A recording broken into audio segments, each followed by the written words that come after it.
बोलत चला. बळीराजाचं राज्य कुठलं? आतळ, वितळ, तळातळ, रसातळ, महातळ आणि पाताळ. पाताळाचा राजा बळीतळ होता. कारण का? बळीराजा, लक्षात ठेवा, बळीराजा शिवरात्र दिवशी पाताळातून वर यायचा महाराज. पाताळातून कशासाठी? बसमध्ये येण्यासाठी. काय येण्यासाठी? बसमध्ये येण्यासाठी. असं लक्षात ठेवा. पांडवांनी यत्न केलं आणि पांडवांनी येत नाही केलं आणि न्याय जर पाहिजे असेल ना, हो, बळीराजा याचा महाराज. आणि त्यावेळेस महाराज पांडवांनी येत नाही केलं. किती यत्न चाललं? 1 वर्ष 53 दिवस यत्न चाललं आणि एका टायमाला 48,462 लोक एका पंक्तीला जेवत होते. किती? 48,000. अशा 3 पंक्ती व्हायच्या महाराज.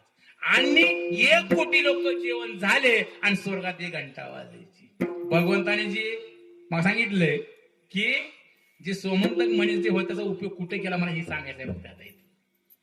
कारण त्या टायमात ते सांगितलं, ऋषीने सांगितलं 48,000 ऋषी होते महाराज. पांडवांनी यत्न कुठलं केलं? कुठलं यत्न केलं?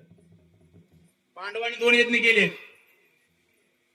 एक युद्ध व्हायच्या अगोदर आणि युद्ध झाल्यानंतर. राज्य सुरू यज्ञ केलं कधी? युद्ध व्हायच्या अगोदर. आणि अश्वमेध यज्ञ केलं कधी? युद्ध संपल्यानंतर केलं. हे लक्षात असू दे. पण अश्वमेध यज्ञ केलं त्या टायमाला एका ऋषीला रातांधळा असेल, ते तामस प्रत्येकाला ऋषीला 48,000 ऋषीला सोन्याचे ताट जेवणासाठी होते. आणि ताटाचं काय झालं? एक पडला असेल रातांधळा असल्यामुळं, तर तुकडा पडला. पण यज्ञ संपल्यानंतर पांडवाला देऊन टाकू आणि मग नंतर आपण जाऊ.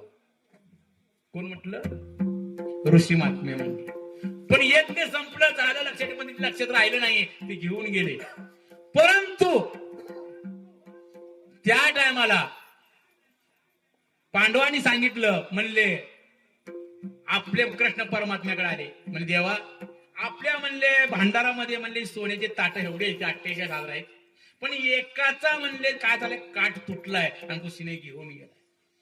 म्हणजे काय करावं? म्हणजे भगवंत होते ना, मग सांगावं कसं आपण?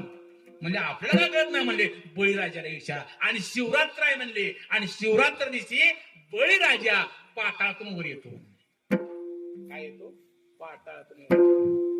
आणि त्या बळीराजाला विचारलं महाराज, हे बळीराजा, आम्ही म्हणले येत नाही केलं. म्हणले हो केलं, मला माहित आहे.